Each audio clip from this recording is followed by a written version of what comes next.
sur, desde el mar hasta el sol, llegan el águila y el cóndor, el quetzal los recibe con el colibrí. Visualicémonos todos en un mismo porvenir, donde reine la armonía y se restaure la luz. A partir de este momento comienza Encuentros Pedagógicos, la radiorrevista de Renovación Magisterial. Encuentros Pedagógicos, magisterio, sindicalismo, cultura, actualidad nacional, pedagogía. Sábados de 8:30 a 10 de la mañana. Bienvenidos.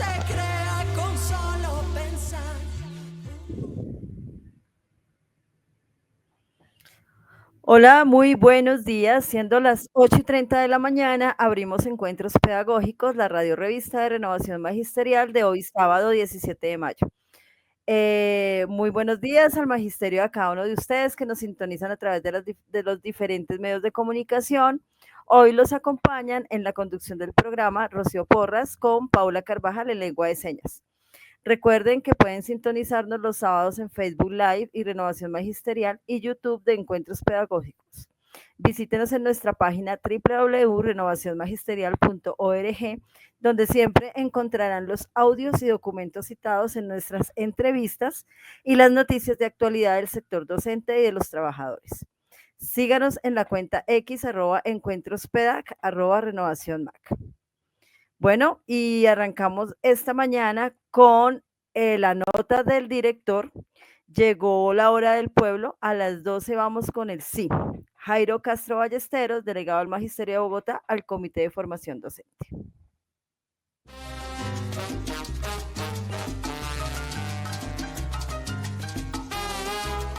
Nota del director.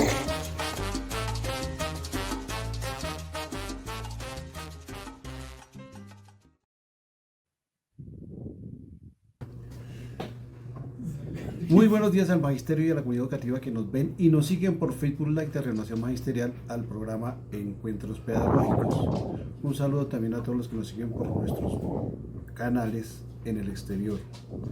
Hoy la nota del director se intitula "A las calles a defender nuestros derechos arrebatados desde la esclavitud". Cuando se habla en la historia de la libertad de la patria, aquella por la que Bolívar levantó la espada y liberó en sendas batallas a Colombia del yugo de una monarquía española en decadencia, jamás se imaginó que en el futuro de la República se eternizara la esclavitud de los afros, indígenas, mulatos, zambos y pasara a manos de una oligarquía criolla torpe, bruta, corrupta, racista, que ha llevado al país al atraso, tanto en lo económico como en el campo de la educación, la investigación, la industria, en general al desarrollo del país. La torpeza de esa casta de la oligarquía criolla, que aún se creen hijos descendientes de la corona española, que hoy por hoy se arrodillan con la cabeza agachada ante el yugo imperial de Estados Unidos, con la esperanza de que aquellos los protejan de la subversión de los esclavos que amenazan las riquezas usurpadas a los ancestros que habitan las tierras desde antes del nacimiento de Jesús. La torpeza de esa casta pasa por amangualarse con la corrupción para el robo del erario público, el asesinato y desaparición de líderes sociales, cohabitando con los grupos paramilitares, con la mafia del narcotráfico, para maltratar a los trabajadores descendientes de los chipchas, de los motilones, de los muiscas, de los africanos, de los cogis, de los arhuacos, de los quimbaya, de los sinuanos, de los guayú, de los nasa, de los misac, de los cancuamos, de los guaivos, de los yaguas, de los paeses, de los guambianos, por nombrar solo unos de aquellos verdaderos dueños de la tierra que les fueron desplazados de esos descendientes de esclavistas de los cabañerales como Palma Valencia, La Cabal, los Uribe Uribe, los Santos, esclavistas del café, toda una recua de bestias mal dirigiendo el país desde la independencia para sostener su estatus social de apariencia de la descendencia de la corona española. Solo que ahora se creen gringos. a costa de la vida de los verdaderos dueños de la tierra chips. Lamentable ver en el Senado de la República cómo en las huestes del fascismo criollo se ven mulatos, zambos, mestizos, afros, que son la mayoría creyéndose de una casta pura en el linaje de cabellos rubios, de ojos azules, altos, monos, que pueden disponer de la vida de millones de colombianos de todas las razas y mestizajes de la historia de nuestra tierra colombiana. Un Senado de mayoría uribista, que en las últimas décadas ha sometido al país a la pobreza, a la violencia, llenando de ríos de sangre, convirtiéndola en un hervidero de odios entre las mismas razas de pobres que siempre fueron esclavos, que los siguen siendo. Aquellos esclavos los hay que militan en esa secta fascista. Son los que muestran la historia como los traidores que, además de señalar y odiar a sus paisanos y vecinos, también han fusilado a su congénere de desgracia en la pobreza, en la esclavitud, con la esperanza ruin de que los vean altos, monos y de ojos azules, y no de la casta esclavista. Tal es el caso, por ejemplo, de J.P. Hernández en el Senado, idolatrando a la arrebatadora de tierras Cabal, o Andrés Escobar en Cali, mulatos al servicio de los esclavistas como Paloma Valencia, esbirros, zambos al servicio de la corrupción. Esos esclavos al servicio del fascismo han asesinado a cientos de colombianos en las masacres como El Aro, La Rochela, Hidroituango, a los jóvenes de Soacha y tantos otros desaparecidos en los hornos crematorios de las autodefensas al servicio de la seguridad democrática.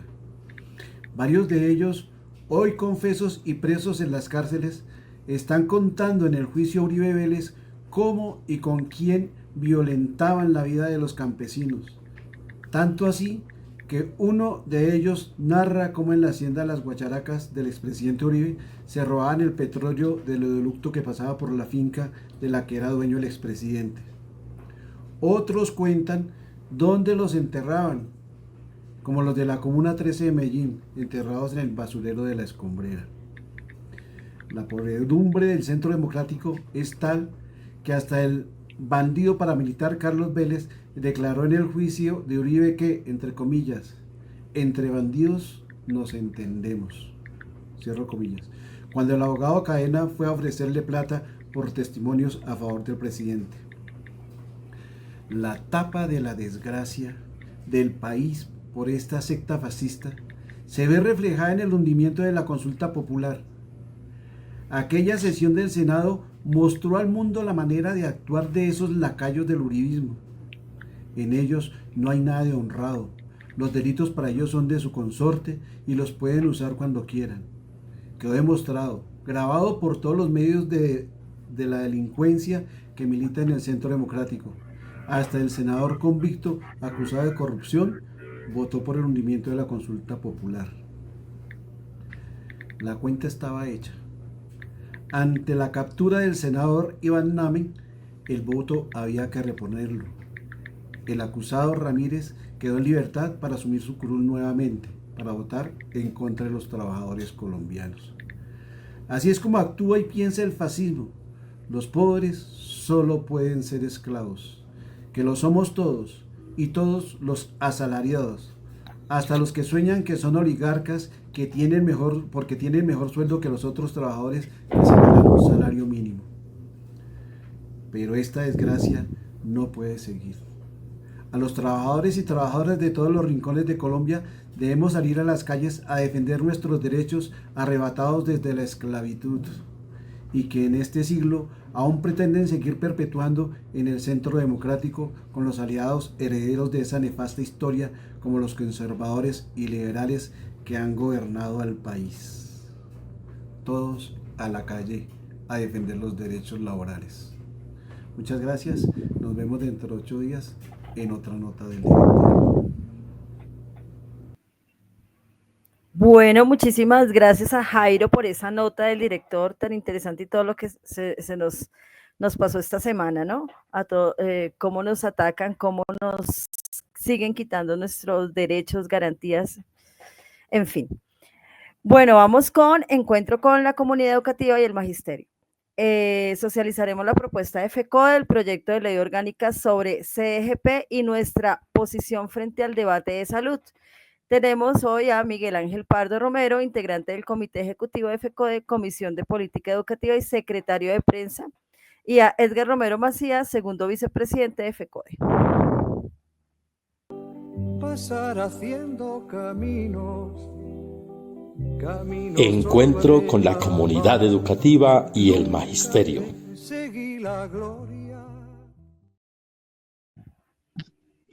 Hola, muy buenos días, Miguel. Muy buenos días, Edgar. ¿Está por ahí? Sí.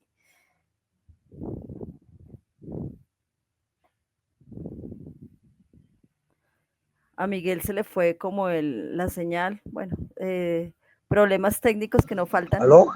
Hola, Miguel, ya. Muy buenos días, Miguel.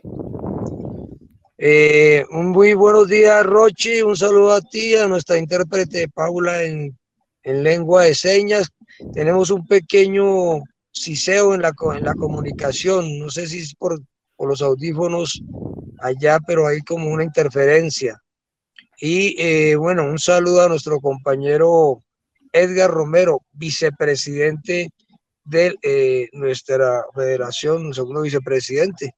Y pues la idea es conversar de dos asuntos hoy claves en el proceso de reformas sociales que estamos impulsando. Uno tiene que ver con el tema de la reforma al sistema de participación, específicamente la propuesta de ley orgánica que estamos desarrollando por parte de la federación para lograr que lo que conquistamos en la acto legislativo 03 del 2024, el año pasado, se logre concretar en la ley orgánica. Entonces le doy un saludo aquí al compañero Edgar. Edgar. No, como que se desconectó, no está. Ya, seguimos ahí, creo que el tema de los audífonos, Rocío, está como afectando, porque es que no oímos toda la... Bueno, espérate a ver qué pasaría con Edgar. Entonces, bueno, vamos a ir comenzando mientras Edgar está. Ahí está nuestro segundo vicepresidente, ya está pues en camino al territorio, como decimos nosotros. Edgar, bienvenido a también tu programa Encuentros Pedagógicos. Bueno, muy buenos días a toda la amable audiencia que se conecta, a ti Miguel Ángel por la invitación, a su equipo de trabajo que hace posible este programa, gustoso de estar aquí en Encuentros Pedagógicos y bueno, un reconocimiento a la labor que ustedes como partido, como dirigentes sindicales y creo que tienen bien informada al magisterio, a los trabajadores. Gracias por esta posibilidad. Bueno, vamos a trabajar dos temas, ¿no, Rochi? El tema de la ley orgánica y obviamente el tema de nuestra posición sobre salud. De la ley orgánica que va a reglamentar el acto legislativo al sistema de participación en SGP y el tema de nuestra posición sobre el debate de salud. Bueno, Edgar, empecemos por el primero, la cual hacemos parte de la Comisión de Política Educativa Pública. Entonces empecemos por este primer tema y creo que pues la intervención es resaltar la importancia, el por qué una ley orgánica que reglamente el acto legislativo y la importancia. Entonces te doy la palabra. Bueno, aquí decir que esto es una de las mayores luchas y conquistas y gustos que tiene la federación, que ha trascendido de sus luchas gremiales a las luchas políticas, pedagógicas y públicas educativas. Yo creo que este componente es de resaltar, debe ser de resaltar en la sociedad que hay una federación que busca mejores condiciones de las políticas, mejores construcciones de la política pública educativa y en este caso del movimiento pedagógico. Creo que es fundamental que la sociedad, el Estado, los maestros entendamos eso. Indudablemente ese trabajo se ve concreto en la consecución del acto legislativo del año pasado. El 27 de diciembre nace el país dice el acto legislativo 03, cuyo fin es garantizar el derecho a la educación desde la materialización de los recursos, de las competencias, de las políticas en materia de distribución de competencias, de recursos, y lo logramos.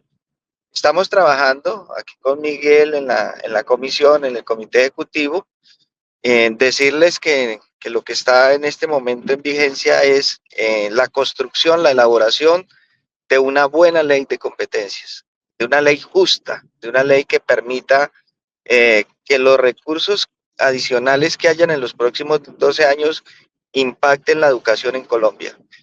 Cada uno de los componentes de la canasta educativa. Nosotros hemos venido trabajando juiciosos, conscientes, de manera permanente en la búsqueda de que el contenido de la ley beneficia a los jóvenes, a los niños desde la edad preescolar hasta la educación primaria, media, técnica. Incluso hay una discusión de educación superior, pero que sea para fortalecer en los mismos colegios públicos de este país. Y esa naturaleza pública nos debe llegar a grandes transformaciones, unas transformaciones curriculares, pedagógicas, pero además de eso, que nos permita mejorar las condiciones de las instituciones públicas de este país.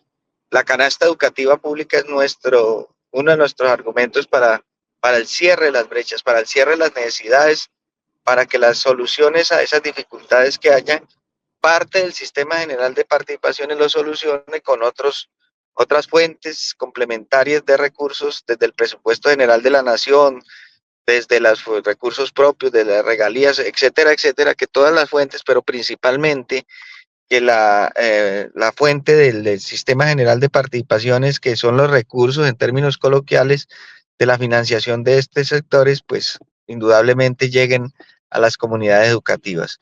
Y en eso, pues también tenemos que decir que hay una elaboración con el fin de que el gobierno se articule, de que Hacienda, Planeación, Educación, Interior, le demos una disputa desde lo sectorial a muchos intereses que hay de gobernadores, alcaldes, de representantes de oposición en el Congreso de la República, que pretenden es que utilizar los recursos del Sistema General de Participaciones en otros rubros, en otros propósitos, en otros menesteres. Nosotros lo que queremos es evitar precisamente eso, y por eso el contenido de la ley debe ser sobre la base de que esos recursos tienen que ir a educación, a salud apta para el consumo, y en el caso de educación, que sea para la canasta educativa, para la infraestructura, para la alimentación escolar, parte de ella, para la conectividad, para el cierre de brechas, y en eso nos estamos concentrando. Hemos avanzado y tenemos que, ojalá, en los próximos días se condense una propuesta del sector educativo para que el gobierno nacional presente ese documento como iniciativa al Congreso de la República. En eso andamos.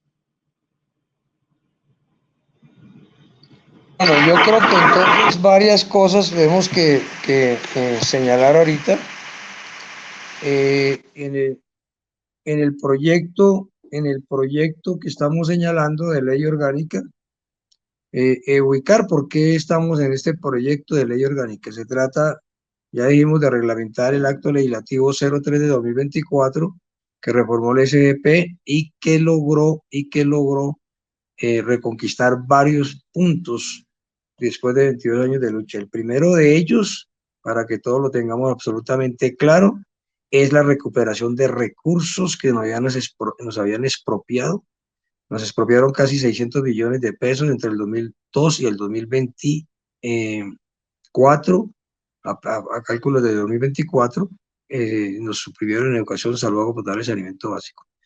Hemos logrado que a partir del 2027 al 39, de manera progresiva, vuelvan a llegar recursos al 39.5% de ingresos corrientes de la nación, que hoy aproximadamente a costo de los recursos del día de enero eran 180 billones. Entonces, esos recursos son absolutamente centrales.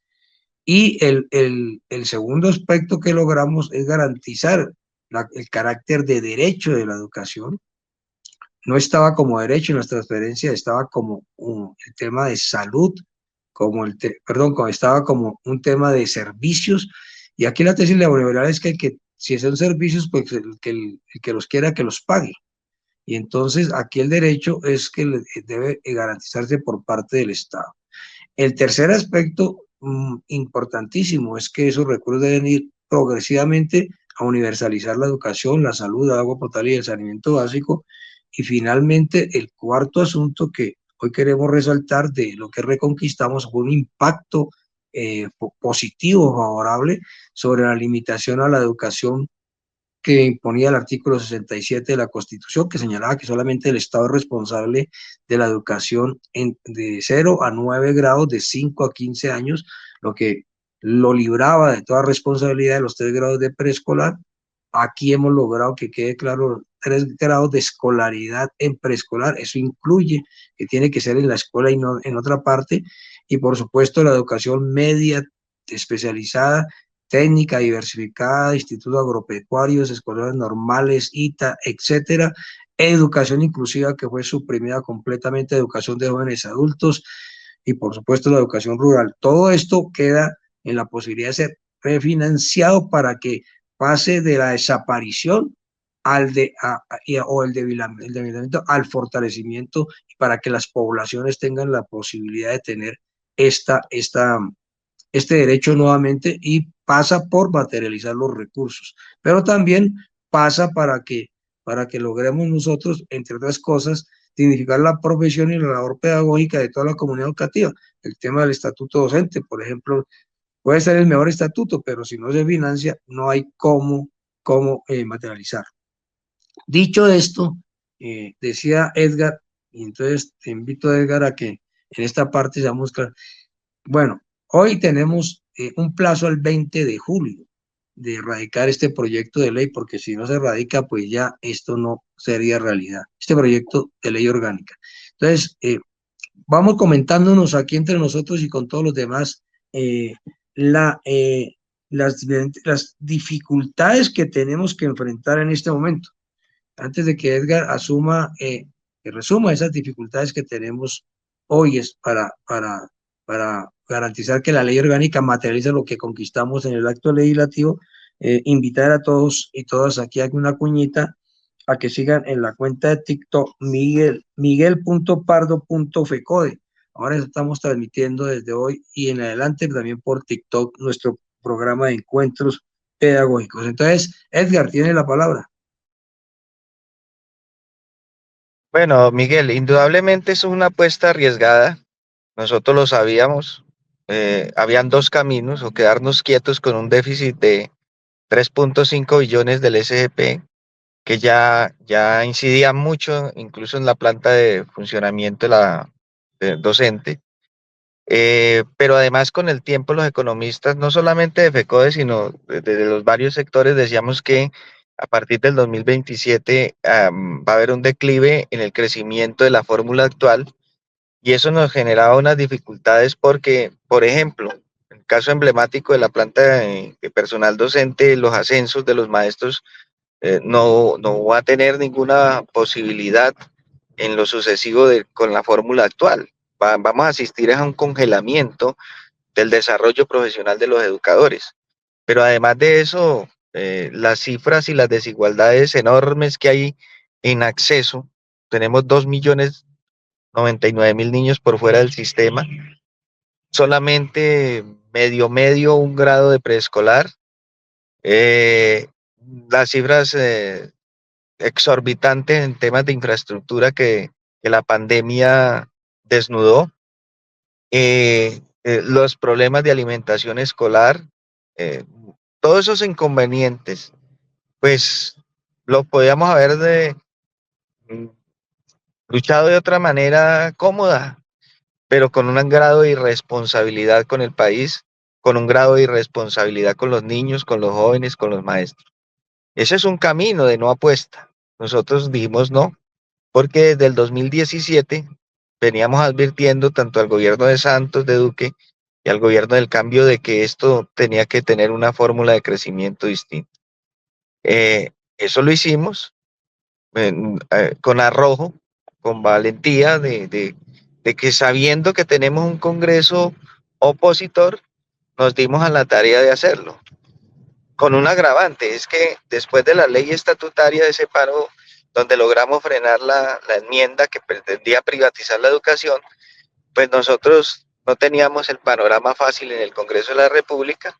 Sin embargo, la apuesta del documento nuestro trabajado, más los intereses políticos que habían, lograron confluir en un acto que para mí, y yo creo que Miguel comparte eso, todos pues, ya lo hemos venido madurando mucho más de avanzada que los dos actos legislativos anteriores. Porque el punto central es que ya no dependemos de una fórmula de crecimiento de 4 años para determinar el siguiente año, que es lo que tenemos hoy. Y por eso, por ejemplo, en el año 2020 que hubo una pandemia, el promedio bajó en los ingresos corrientes de la nación y bajaron el crecimiento del sistema general de participación en los años 2022-2023. Pues a partir del 2027, de lograrse la reglamentación del acto legislativo, lo que dice es que siempre irá hacia arriba, independientemente de cuál es la condición económica del país, de inflación, superinflación, pandemias, lo que sea, o recesión económica mundial, latinoamericana, lo que sea, siempre la Constitución dice que deben haber puntos en los próximos 12 años hacia arriba y no como lo tenemos hoy, promedio de 4 años. Yo creo que eso es una explicación que hay que darla para entender que la fórmula de crecimiento de los recursos siempre va a ser mejor en los próximos años.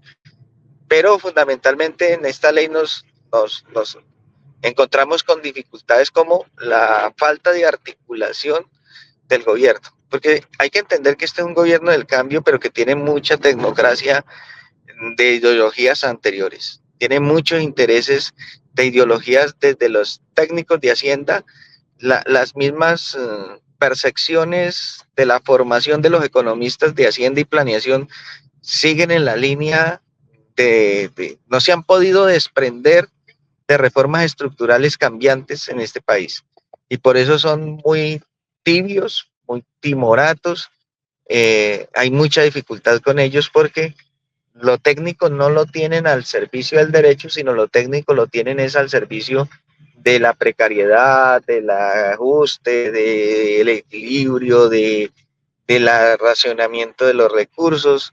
Eso ha sido una dificultad con Hacienda y Planeación. De hecho, no estuvieron muy presentes en el acto legislativo. Sin embargo, hay parte del gobierno como Educación, Interior y otros que sí le apuntan a esto. Y con el cambio de gabinete nos permitió ir superando esa dificultad y hoy aspiramos a que esa discusión del documento, Educación lo ha entendido mejor, la apuesta de FECODE está más cercana a Educación, que eso y los mensajes que ha dado el presidente ojalá puedan articular el gobierno. Es una primera dificultad, la articulación en el gobierno. Y la segunda, indudablemente que hay una gran ofensiva de los sectores de oposición por hacer una descentralización a ultranza, con intereses propios, con intereses regionales. Entonces hay iniciativas de referendo del gobernador de Antioquia y otros.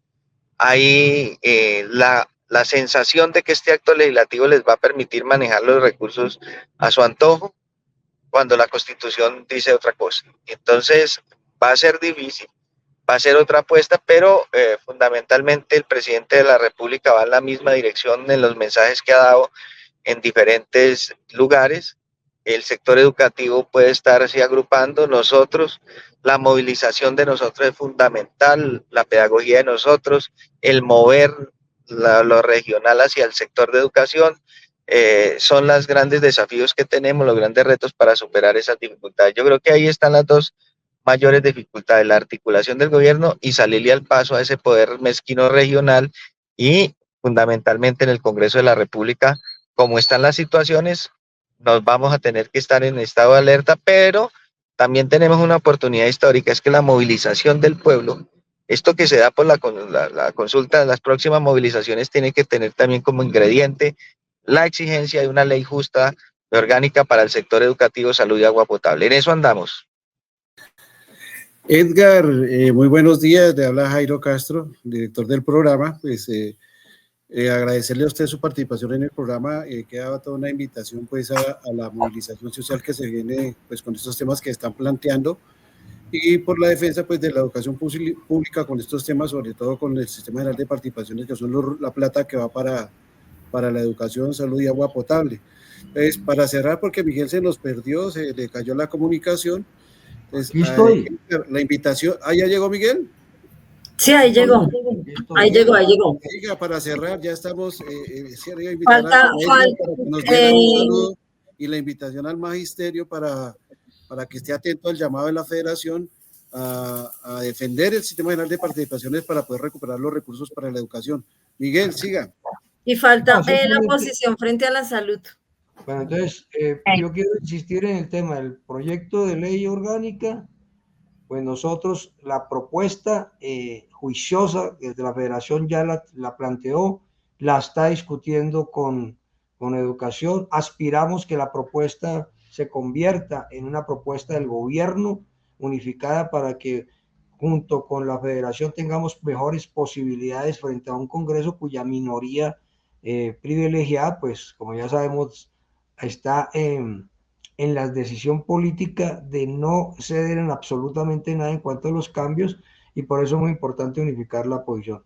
Esta semana que pasó y la semana que viene va a ser absolutamente central en que el gobierno entre sí se ponga de acuerdo y tenga también como punto de referencia la propuesta de FECODE. Yo quiero señalar esto como un asunto adicional a lo que hemos venido comentando aquí, porque ya el proyecto de ley está por parte de la federación, ya está conocido por educación, ya educación lo ha puesto en conocimiento del gobierno, el gobierno está unificando posiciones, y quiero reiterar que para nosotros es absolutamente claro que los recursos de educación, salud, agua potable y saneamiento básico que salgan de las transferencias nacionales a las entidades regionales salgan con destinación específica, y hemos planteado que en este caso educación debe tener el 58%. Este es el aspecto central frente a la posición de alcaldes, gobernadores y bancada de oposición que señalan que los recursos deben llegar a ellos sin ningún tipo de control en cuanto a destinación específica, sino que ellos definan su distribución en los territorios. Ahora ellos han insistido incluso en que lo que se logró restituir lo llaman un SGP Delta, y es el que debe ir hacia ellos, es decir, que ellos son los que deben asumir la administración y ejecución de los recursos, pero también los destinos. Y en el caso, y señalan que pues el SGP actual, el que está pues en declive, es el que debe mantenerse para educación, salud, agua potable y saneamiento básico, principalmente como sectores. Entonces, digamos que esa discusión está fuerte, y creo que todo lo que se desarrolla a partir de la cumbre nacional que va a desarrollarse va a ser un impulso, sí, a la reforma que se cayó de la reforma laboral, pero esta batalla que va para exigirle al Congreso, así sea, incluso con medio de un paro, tiene que ver con que el Congreso tiene que abrirle, suprimir la resistencia, quitar la resistencia a los cambios y a las reformas que restituyen derechos, y eso implica también la nuestra, la de educación, la de salud, agua potable y saneamiento básico. Y sobre el tema, Rocío, de la salud, dado que ya el director nos dijo que tiempo, pues creo que vale la pena que lo retomemos entonces en la sesión próxima.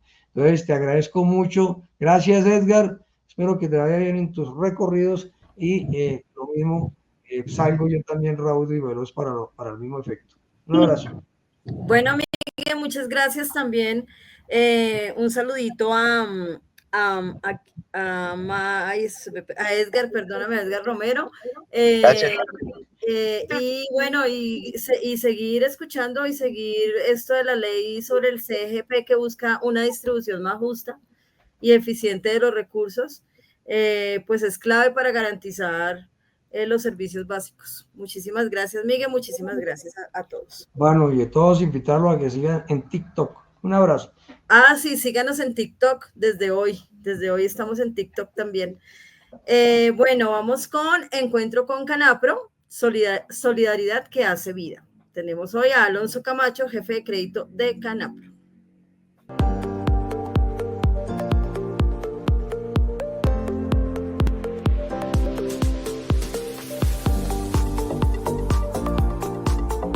Canapro, solidaridad que hace vida. Estamos es con Jimeno. Jimeno, muy buenos días. Muy buenos días, un fraterno saludo para los que están en esta mesa de trabajo y sí, efectivamente, me presento, mi nombre es Jimeno Fuentes y estamos acompañando el proceso de recreación y turismo.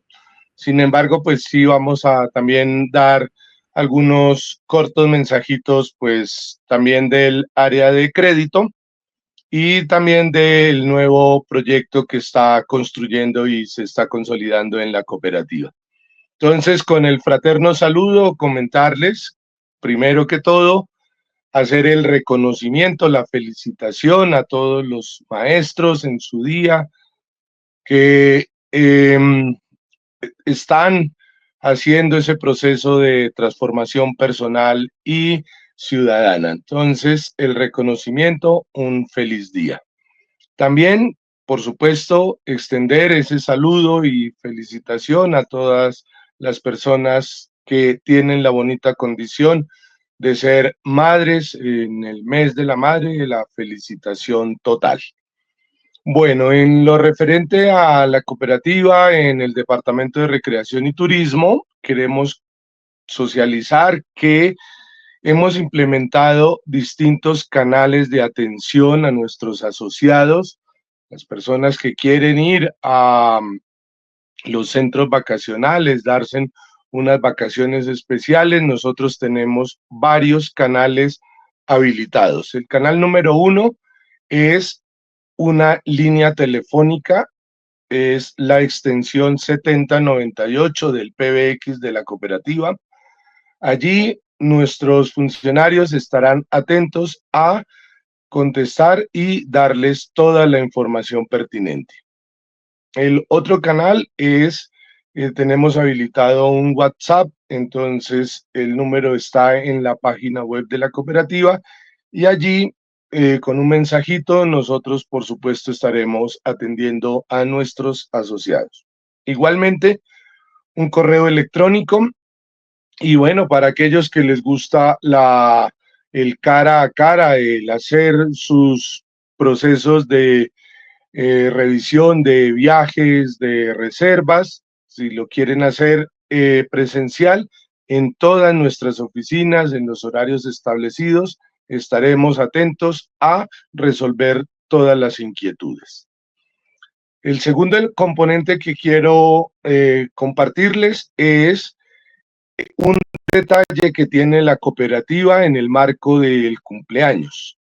La cooperativa ha tomado la decisión de colocar un súper descuento, para el caso del asociado es del 100% en alojamiento y piscina, y para los acompañantes hasta el 30% en alojamiento y piscina, en la primera noche.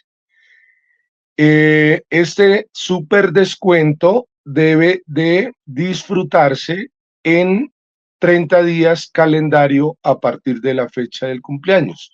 Por decir algo, si estamos cumpliendo años el 20 de junio, entonces la ida al centro vacacional debe de ocurrir entre el 20 de junio hasta el 20 de julio.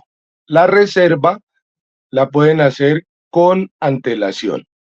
Clave que el disfrute debe de ocurrir 30 días a partir de la fecha del cumpleaños. Bueno, comentarles que el departamento, por supuesto, tiene una serie de programación, unas actividades bien bonitas, por ejemplo, para el 6 y 7 y 8 de junio tenemos una salida con transporte para Puente Nacional Santander al Hotel Campestre Agua Blanca. Incluimos unas actividades interesantes. El departamento y por supuesto la cooperativa siempre pensando en fortalecer el tema de el rescate del folclore. Vamos a tener una serenata de música colombiana bien interesante para todos nuestros asociados que dispongan de participar de esta actividad.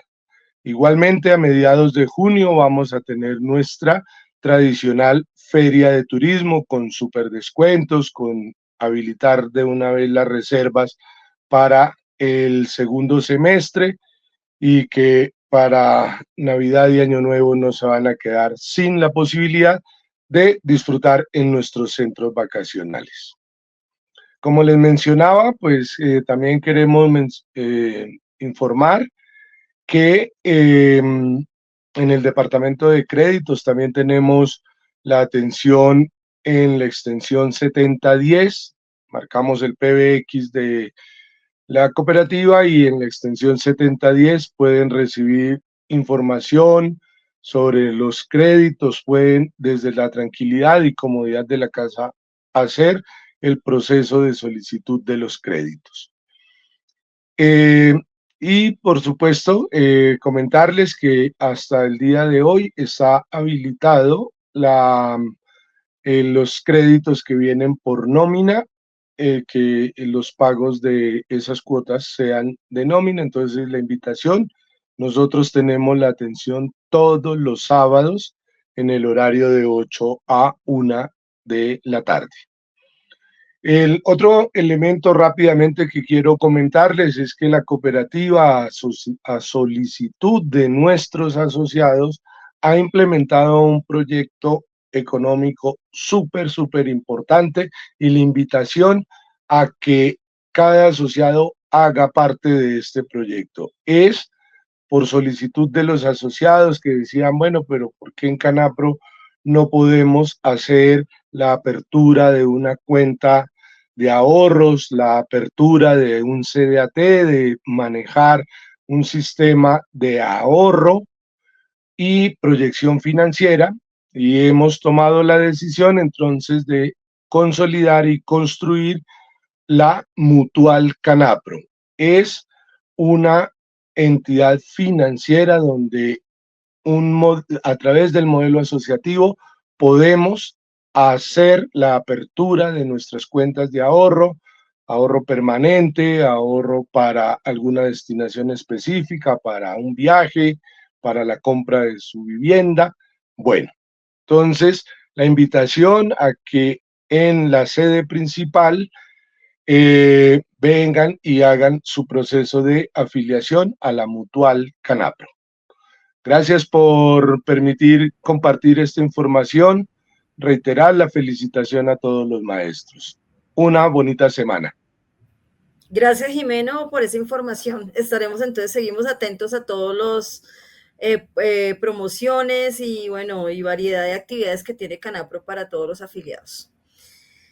Bueno, vamos con Encuentro con la Economía, porque es importante para la economía colombiana entrar en la ruta de la sede. Tenemos hoy a Consuelo Ahumada, docente investigadora, posgrado en Ciencias Políticas, con énfasis en estudios latinoamericanos y dirigente del colectivo Malú. Muy buenos días, Consuelo, ¿cómo estás?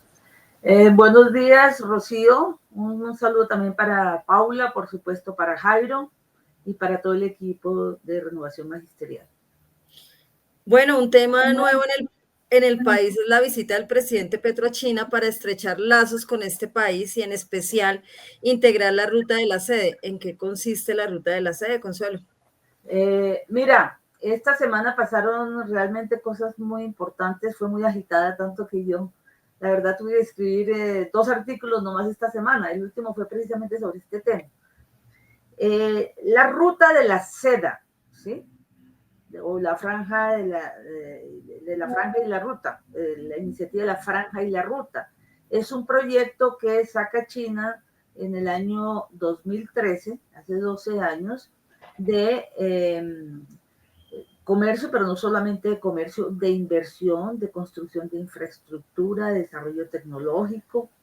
China es, digamos, el país que ha tomado la delantera en muchos asuntos de alta tecnología, inteligencia artificial, y en buena parte esto es lo que determina esto y digamos, una conjunción de países que toman iniciativas económicas claves que se reúnen en torno a los BRICS, ¿sí? BRICS es la sigla de Brasil, Rusia, India, Brasil, Rusia, India, se me olvidó el otro, y Sudáfrica, ¿sí? Estos países hacen una cumbre este año, en enero, y se amplía a muchos más países. Entran 10 países a los BRICS. Bueno, pero ¿qué es lo importante? Que son el polo que se enfrenta claramente al poderío de Estados Unidos y del G7. Y bueno, pues tienen la mayoría de la población del mundo. Entonces, ¿qué fue lo que hizo el presidente Petro? Anunció digamos, la concreción de un proyecto que él tiene hace rato, que es la diversificación de la economía, la diversificación productiva. Tenemos un TLC con Estados Unidos que realmente ha sido muy negativo para el país y muy sujeto a los caprichos de Estados Unidos y a las imposiciones de Estados Unidos.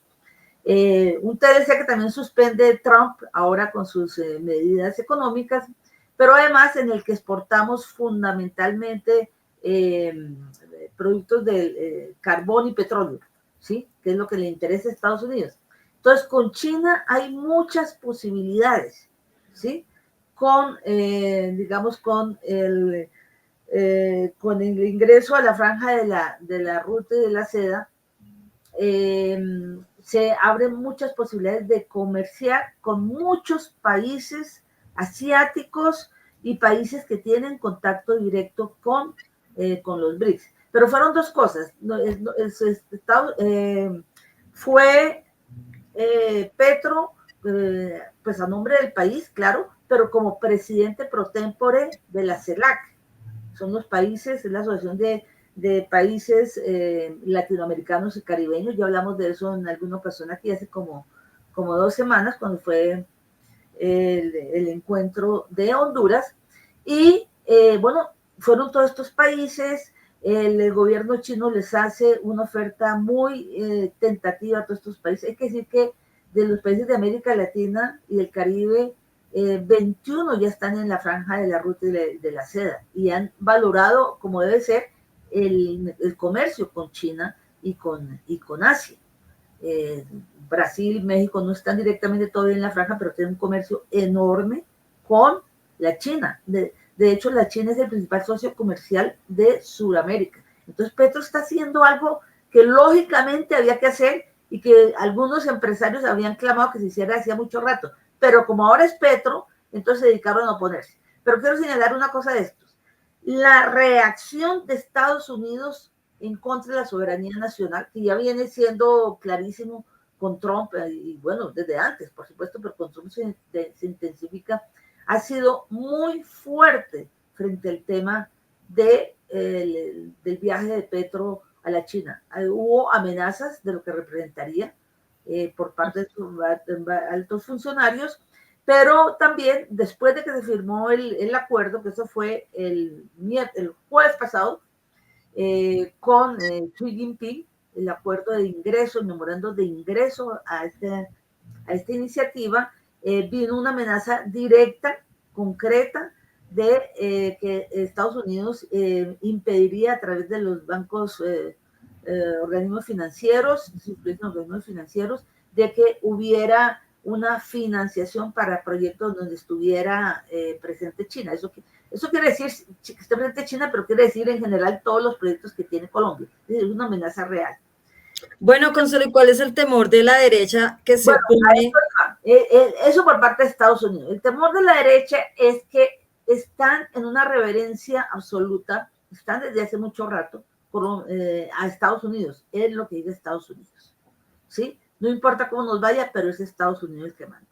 Una periodista, que se llama periodista muy cuestionada, que es Darcy Quinn, llegó a decir en una entrevista a uno de los funcionarios del gobierno, bueno, ¿y eso la dignidad y eso para qué? ¿Sí?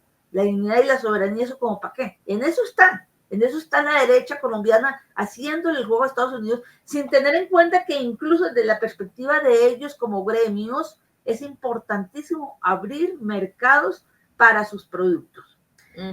Otra pregunta que me hacen, un lector de mis columnas es, bueno, ¿y esto de qué le sirve a la gente del común? ¿Cómo llegar a la gente común? Yo diría, ¿cómo llegar a los maestros y maestras que tienen un papel fundamental de difundir lo que conocen entre sus estudiantes y los padres de familia?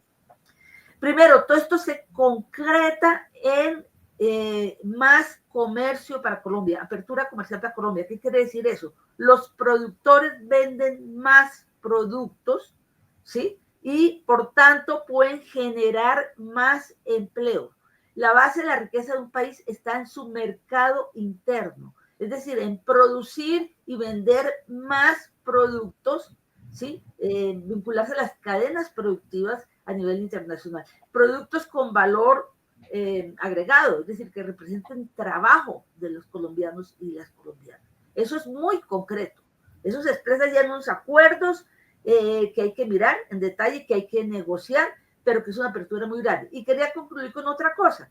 Después de estar en Beijing con el presidente chino, Petro y su comitiva van a Shanghai, que es la ciudad más importante de China, donde está el Banco de los BRICS, del cual hablamos ahora, y en el Banco de los BRICS también pide su ingreso. La presidenta del Banco de los BRICS es Dilma Rousseff, que fue presidenta de Brasil después de Lula, y a la que le instituyeron la derecha de brasileña apoyada en la latinoamericana y por supuesto Estados Unidos. Esta señora está al frente de ese banco, ofrece unas condiciones bastante favorables de préstamo, o sea, también es la posibilidad de que Colombia diversifique su deuda externa e invierta en los proyectos que requiere el desarrollo nacional.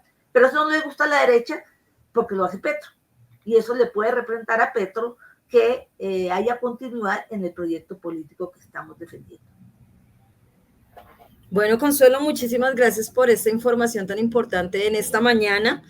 Te agradecemos por tu tiempo, muy valioso, muchísimas gracias. A ustedes.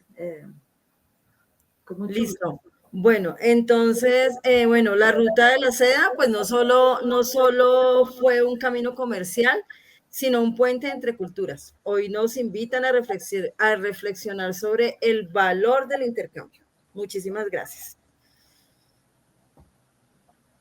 Bueno, vamos entonces ahora con Encuentro con los Trabajadores, Cumbre Social, Popular y Política por el Cambio y contra la oligarquía que hundió la consulta popular. Tenemos hoy a Fabio Arias, presidente de la Central Unitaria de Trabajadores CUP. Encuentro con el movimiento obrero.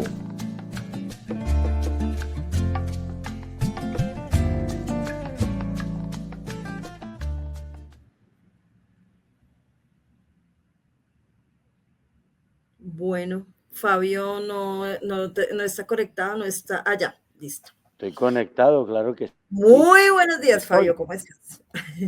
No te veíamos. Rocío, buenos días. Buenos días. Rocío, buenos días. Para usted y toda la audiencia de Encuentros Pedagógicos. Bueno, Fabio, cuéntanos. Se está tratando de hundir la consulta popular, cuéntanos. No, se acaba de hundir la consulta popular. Se hundió. Sí, la hundió el Senado de la República el pasado miércoles. Como son todas las cosas de esta oligarquía, con jugaditas, es decir, con fraudes. Con maniobras. Con fraudes, exactamente. ¿Qué jugaditas hizo el senador presidente del Senado, Efraín Cepeda, del Partido Conservador? Primero, revivieron la reforma laboral. La habían hundido en la Comisión Séptima del Senado y ahora resultan reviviéndola. Y con ello, pues, justificar no votar la consulta popular. Más o menos fue el criterio político con el cual revivieron la reforma laboral. No porque estén convencidos de ella, sino para poder hundir la consulta popular. Primera jugadita. Claro. Y la segunda jugadita, pues, fue una serie de maniobras en medio del debate, especialmente aquella última en la cual cerraron la votación cuando faltaban 3 o 4 senadores que podrían haber, ahí sí como se dice, aprobado la consulta popular. Cuando ellos se dieron cuenta de que podían perder, la votación iba a 49-47, porque eso se ve. Es decir, aquí no se vota y después cuentan, sino que iban contando. Desafortunadamente, entonces, la jugadita consistió en cerrar la votación y no permitir que varios senadores del pacto histórico y otros aliados del gobierno pudieran votar a favor. Es decir, hubo fraude. Y con eso, desafortunadamente, hundieron la consulta popular. Las centrales obreras, en particular la CUT, ha rechazado esas maniobras y ha rechazado, obviamente, la decisión del Senado de la República. Y no dudamos en decir que hace parte de toda esa estrategia de la oligarquía de, ahí sí como se dice, acorralar a este gobierno, no dejarlo gobernar, bloquearlo por toda parte.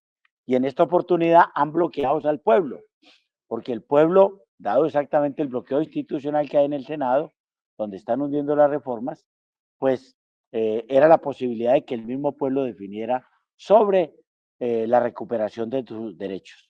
Entonces rechazamos esa decisión del Senado de la República, que no permite la democracia y especialmente que el constituyente primario, el pueblo colombiano, sea el que defina sus propias acciones para recuperar sus derechos, como era evidentemente esta consulta popular. Bueno, ¿qué viene de aquí en adelante? Pues primero nos hemos puesto de acuerdo las diversas organizaciones sociales, populares y políticas de realizar una gran cumbre social, popular y política el próximo lunes 19 de mayo a las 2 de la tarde en la Universidad Pedagógica. Teníamos prevista hacerla en la concha acústica, pero desafortunadamente no logramos realizarla allí y por tal motivo hemos dado traslado a la Universidad Pedagógica. A la misma hora, por supuesto, con el mismo carácter de buscar y coordinar y unificar a todo el movimiento social, popular y político para qué acciones determinamos frente a este hundimiento. Entonces, estamos invitando a todos los maestros y las maestras a que nos acompañen en la Universidad Pedagógica el próximo lunes a las 2 de la tarde. El aspecto principal de esa cumbre es definir un plan de acción que permita exactamente canalizar toda la indignación popular que hoy hay frente a esas castas oligárquicas que hay en el Congreso de la República y que no han permitido que los derechos de la población puedan avanzar. Y la opción más o menos que se viene pensando es que ya hemos hecho movilizaciones muy importantes, están las del 18 de marzo y las del 1 de mayo, donde ya el pueblo rechazó el hundimiento de la reforma laboral, y el 1 de mayo, donde además de rechazar a ese Congreso oligárquico, por lo menos a los sectores oligárquicos que hay allí, radicó la consulta popular. Y hoy entonces queremos que esa indignación se canalice y se escale a posiciones cada vez más fuertes y concretas contra esta casta política oligárquica que hay empotrada en el Senado y que respalda obviamente los grandes mega ricos, el gran empresariado, las grandes corporaciones nacionales y extranjeras y el gran capital financiero. Eso es lo que está en juego y esas son las decisiones que alrededor de eso vamos a tomar. Entonces queremos invitarlo. La Central Unitaria de Trabajadores estará atento al desarrollo de nuevas acciones y nuevas actividades, porque no vamos a permitir entonces que este proyecto político sea acorralado, sea bloqueado por parte de estas élites oligárquicas, y por el contrario le permitiremos al gobierno, tal como lo ha venido expresando el presidente Gustavo Petro, que está hablando de una huelga general, de que evidentemente tenemos que recurrir a mecanismos mucho más fuertes y contundentes de la movilización social y popular, y de eso se tratará entonces nuestra cumbre social y política. Invitarlos entonces a participar en primera instancia y en segunda instancia a que estemos muy pendientes de las conclusiones de dicha cumbre para que nos comprometamos con ellas y desarrollemos las acciones que allí se dan. La recuperación de los derechos de la población y de los trabajadores y los trabajadores no vamos a dejarla al arbitrio de las élites oligárquicas, y por tal motivo convocamos abiertamente a esta cumbre social, popular y política el próximo 19 de mayo. Gracias, Rocío, y un cordial saludo para todos los maestros y las maestras de Colombia. Aprovechar exactamente para darles un abrazo del Día del Maestro y exactamente reafirmar la importancia que juega la escuela y los docentes en el proceso formativo de nuestra niñez y nuestra juventud. Cordial saludo. Fabio, muchísimas gracias por tu intervención. Entonces, pues nada, estamos ahí atentos a cualquier información con respecto al hundimiento de esta reforma, de nuestras reformas. Muchísimas gracias. Buen día. Un saludito, bueno. Un saludito a nuestros oyentes en el día de hoy, Diana Marcela Cañón, María Elena Figueroa, a Carlos Arturo Rodríguez y a Magdita Cifuentes, quienes están en esta mañana acompañándonos en el programa. Entonces vamos ahora con Informe Capital, la actualidad del Magisterio Bogotano. Tenemos a Andrés Ballén, secretario general de la ADE.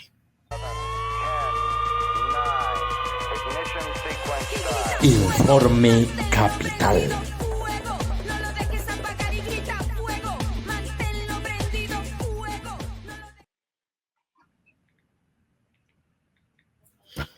Muy buenos días, Andrés, ¿cómo estás? Hola, Rocío, muy buenos días. Muy buenos días a toda la audiencia de Encuentros Pedagógicos en esta mañana de sábado. Pues como todos los sábados, como cada semana, tenemos una información de mucho interés, muy útil, y voy a comenzar con lo siguiente. El próximo 19 de mayo tenemos dos citas muy importantes como Junta Directiva, en representación de los maestros y maestras de la ciudad, por supuesto. Estamos haciendo el trabajo lo mejor posible. El próximo 19 vamos a estar en una mesa laboral con la Secretaría de Educación. Derivado de los acuerdos, del Acuerdo Colectivo 2024, ese es el punto 62, quedó lo de tener una mesa laboral donde llevamos diferentes temas, entre esos la posibilidad de tratar la alta conflictividad que se está generando por muchas razones en los colegios de la ciudad, aparte de lo de los entornos escolares, se llamaba a referir a eso también.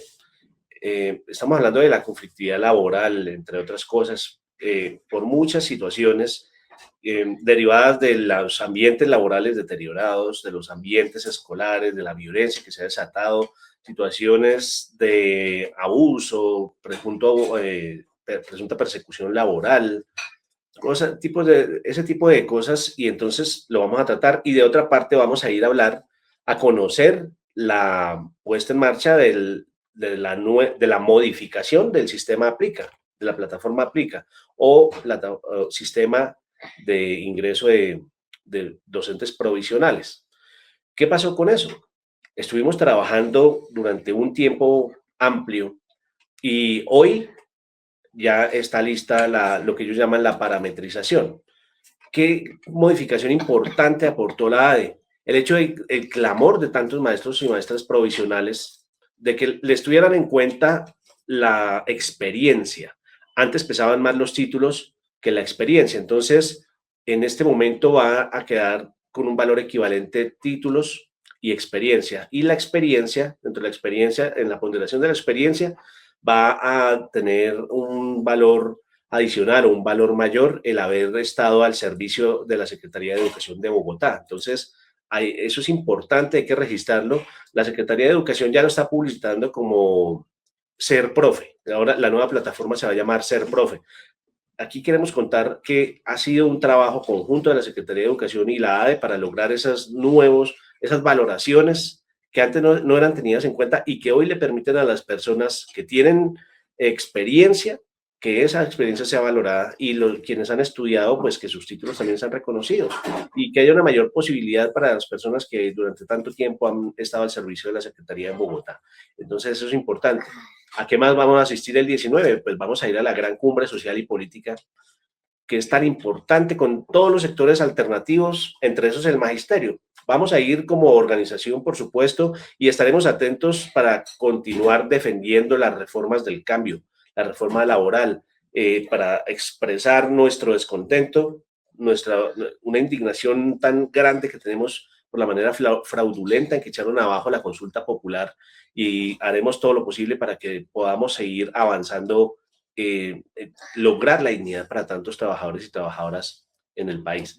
Bueno, también tuvimos el día de ayer una reunión de trabajo con la oficina con el jefe de la oficina de convivencia escolar y parte de su equipo, y por supuesto que los entornos escolares son de nuestro interés y de nuestra preocupación, y dejamos allí en claro cuál es el interés de la organización sindical, cuál es la preocupación que tenemos, y es la de que se le garantice la vida y la integridad a los integrantes de la comunidad educativa, a nuestros niños, niñas, pero por supuesto a las familias, al gremio docente, a los directivos.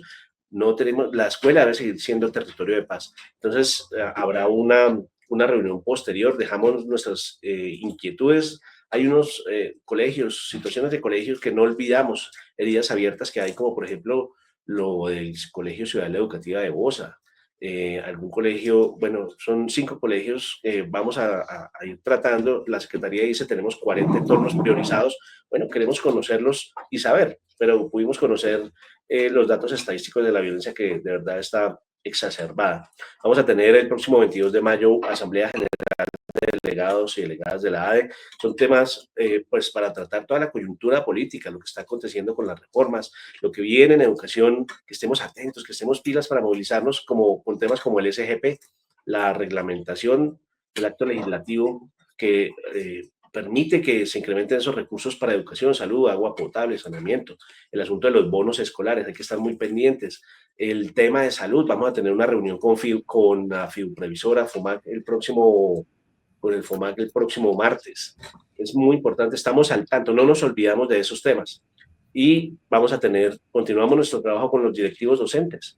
Es de nuestro mayor interés que podamos estrechar ese vínculo con coordinadores, con rectores, y en ese sentido, pues el próximo 3 de junio vamos a tener una reunión con directivos docentes coordinadores, que es muy importante que podamos intercambiar nuestros puntos de vista, también recoger sus inquietudes, sus preocupaciones, porque es el sindicato de los directivos docentes, sin duda, la ADE. Y asimismo estamos pendientes en esa misma semana de avanzar en un pendiente que tenemos con los rectores en este primer encuentro que fue tan provechoso, y que son unas mesas de trabajo. Entonces les convocaremos también. Por el momento, por cuestiones de tiempo, debo dejar ahí. Rochi, muchas gracias. Andrés, una preguntita que me hacen algunos profes, es así rápido, si no la contestas, es referente al concurso de ascenso y reubicación. ¿Qué se sabe en este momento del próximo, bueno, el de este año, lo que falta? Sí,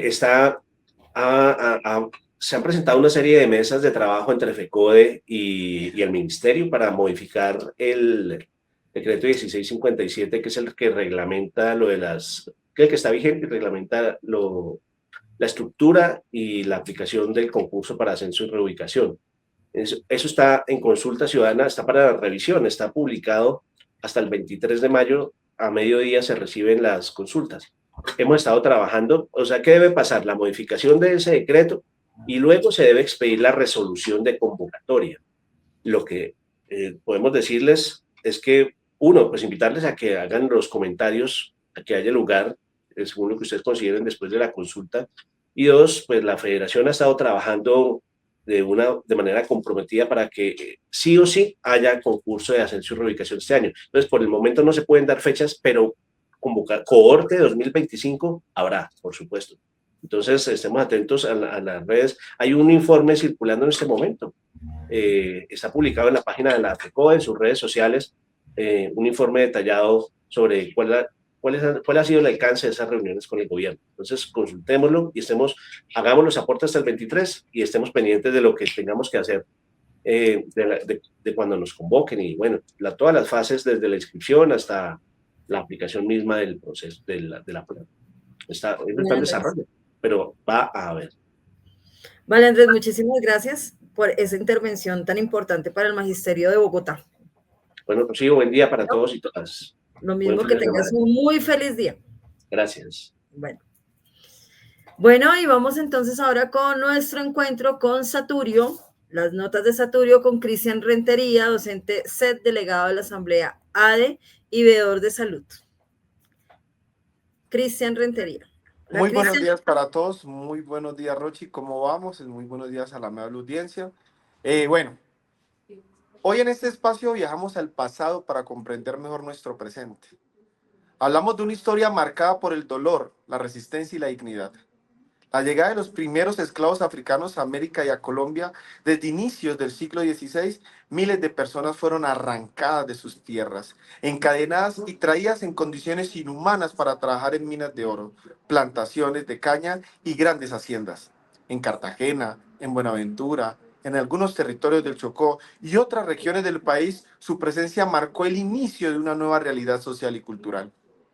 Pero no pensemos solo en esclavos.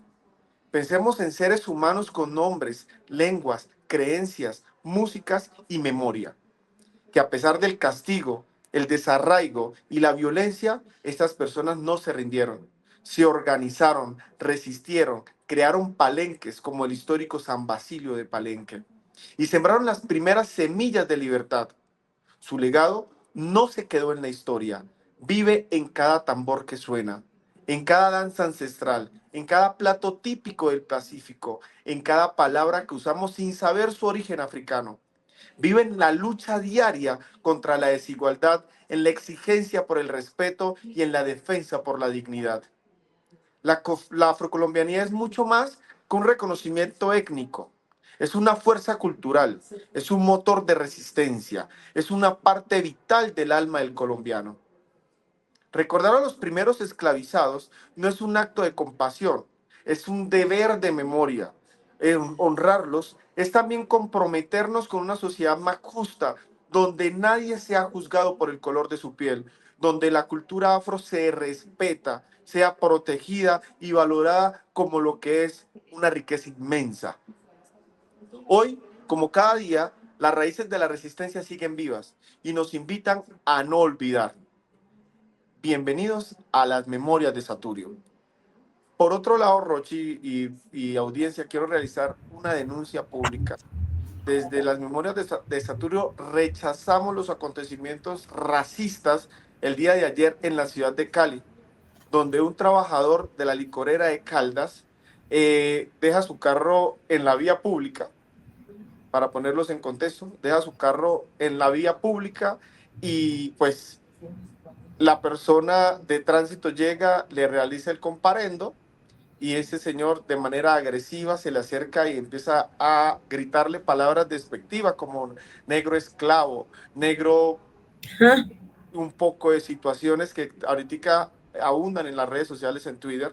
Sí, y entonces rechazamos este tipo de violencia racial que todavía se da en la sociedad y más en Cali, que es una ciudad mayoritariamente negra, mayoritariamente afro.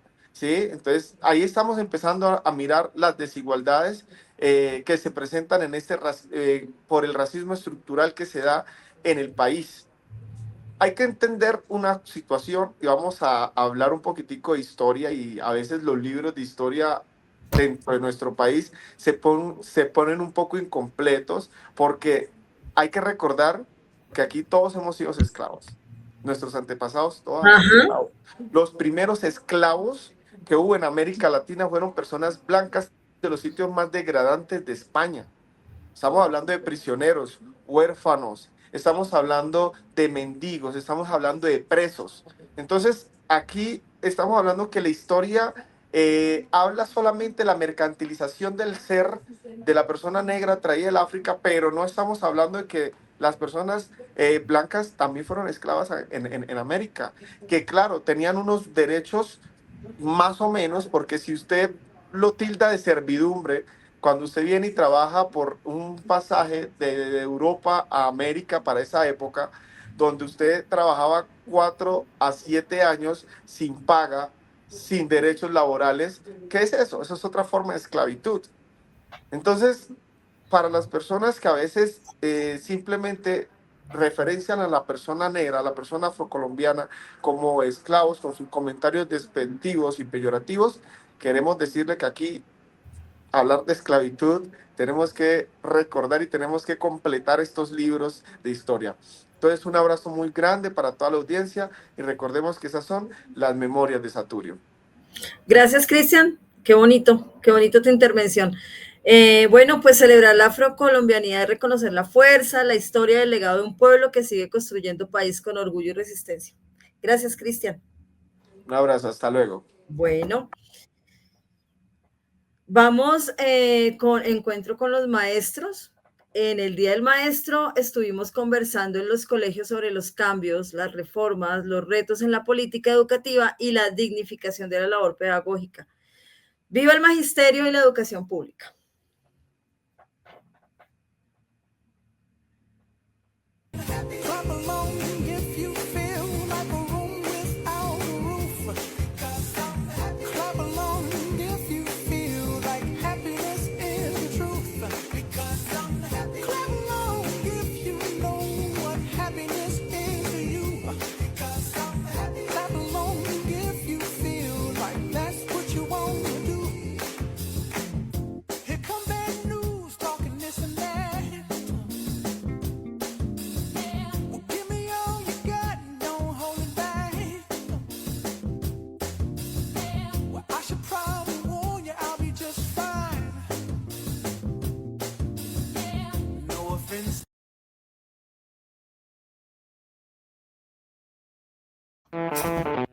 Bueno, un saludo vital, fraternal, pedagógico a todo el magisterio de la comunidad educativa. Les habla Miguel Ángel Pardo Romero, integrante del Comité Ejecutivo de FECOI y de su Comisión de Política Educativa Pública. Para comentarles que el sábado 10 de mayo, convocados por Sindimaestros Boyacá, compartimos un valioso encuentro con las compañeras y compañeros directivos docentes del departamento. Un diálogo franco y fraterno sobre el decreto 277 de 2025, sus avances en la restitución de criterios pedagógicos para la jornada escolar y para la dignificación de nuestra jornada laboral. Concluimos que la unidad entre directivos, docentes de aula, orientadores y de apoyo es esencial para defender y hacer realidad esta conquista trascendental. También reafirmamos la necesidad de exigir a las entidades territoriales certificadas que garanticen su plena implementación. Seguimos construyendo una escuela digna y con sentido pedagógico. Abrazos a todos y todas. Bueno, Rochi, muy buenos días. Sigue. Bueno, listo, una felicitación a los maestros en su día, lo celebramos todos los días, a diario en nuestras aulas. Un feliz día a todos los profes. Que este fin de semana los consientan, los apapachen, en fin. Bueno, y para finalizar, pues vamos con encuentro con la política. Se nos fue Pepe Mojica. Bueno, tenemos una declaración del PTC referente a esto. Sí, Rocío, así es, eso era lo que quería referirme. Pues igual unirme a ti al saludo a todo el magisterio bogotano y pues también del país en la celebración y conmemoración del Día del Maestro, tarea bien ardua que tenemos todos los docentes en el país y pues que nos toca porque hemos visto cómo en el Senado de la República tratan de velar los recursos para la educación pública, como lo hemos dicho en varios escenarios. El derecho a la educación pública no solo está en que los chicos vayan al colegio y estén allí, como si fueran ovejas para educarnos los estudiantes. El derecho a la educación tiene que ver con la alimentación, con los elementos que se necesitan para educar, tiene que ver con que se le garanticen los recursos económicos para el desarrollo de la educación pública, que es lo que se quieren birlar algunos alcaldes en las ciudades con el Sistema General de Participación, con la reglamentación estatutaria que se requiere en este artículo de quieren birlar la plata de la educación. Por eso es que estamos nosotros saliendo a las calles para defender la plata para que los colombianos se puedan educar. Pero bueno, el tema hoy es que se nos fue Pepe Mujica, ese gran líder social que tuvo el mundo, un gran presidente. Vamos a leer la declaración de la Bagatela y del Partido del Trabajo de Colombia, declaración del PTC. Se nos fue Pepe Mujica. El Partido del Trabajo de Colombia, profundamente consternado por el fallecimiento del dirigente progresista y revolucionario uruguayo Pepe Mujica, inclina sus banderas en señal de luto y dolor. El infausto acontecimiento se produjo en la tarde del pasado 13 de mayo a causa de un cáncer terminal que arrebató a los pueblos pobres del mundo y de América Latina un faro luminoso que por décadas orientó sus luchas. José Alberto Mujica Cordano Pepe Mujica fue líder de la resistencia del pueblo uruguayo, frente a los horrores de una sanguinaria dictadura militar, senador, ministro de Agricultura y presidente de la República en representación del movimiento político que dirigió el Movimiento de Participación Popular MPP. Integrante del Frente Amplio del Uruguay, la influencia que tenía a nivel mundial dentro de la juventud, los asalariados y los desposeídos, la ganó con sus sabias palabras orientadoras en la necesidad de profundos cambios sociales, en la urgencia de la unidad de América Latina, en la lucha contra el calentamiento global, en el compromiso de siempre con las posiciones más avanzadas de la época, en el respaldo a la lucha por la paz, en el enfrentamiento a la concentración de la riqueza en pocos países para pocas manos que causan la desigualdad y la pobreza. Pepe, ¿cuánta falta nos hará tu lucidez en la cumbre que libra la humanidad por su supervivencia y por la obtención de condiciones dignas de vida y de trabajo? Gloria eterna a ti, Pepe, a tu vida austera y a tu gigantesca obra política y social. Partido del Trabajo de Colombia, Comité Ejecutivo Central, Marcelo Torres Benavides, secretario general, Yesid García Bello, subsecretario general, Consuelo Ahumada Beltrán, secretaria de Asuntos Internacionales y la Mujer. Este fue leído el saludo a Pepe Mujica. Muchas gracias, Rochi. Muchas gracias, Jairo. Yo quiero terminar con algunas frases célebres de Pepe Mujica hacia nuestros jóvenes y hacia la educación. Tenemos unos minuticos, entonces las voy a leer rápido. La educación es lo único que nos puede salvar, pero no cualquier educación, una que enseña a pensar y a ser solidarios. Ser joven no es cuestión de edad, es una actitud, y esa actitud tiene que ser la de cambiar al mundo. Educar no es llenar la cabeza de datos, es ayudar a pensar con libertad y compromiso. Maestros, ustedes tienen la herramienta más poderosa para transformar una sociedad. No vivan para tener, vivan para ser, y ser significa comprometerse con los otros.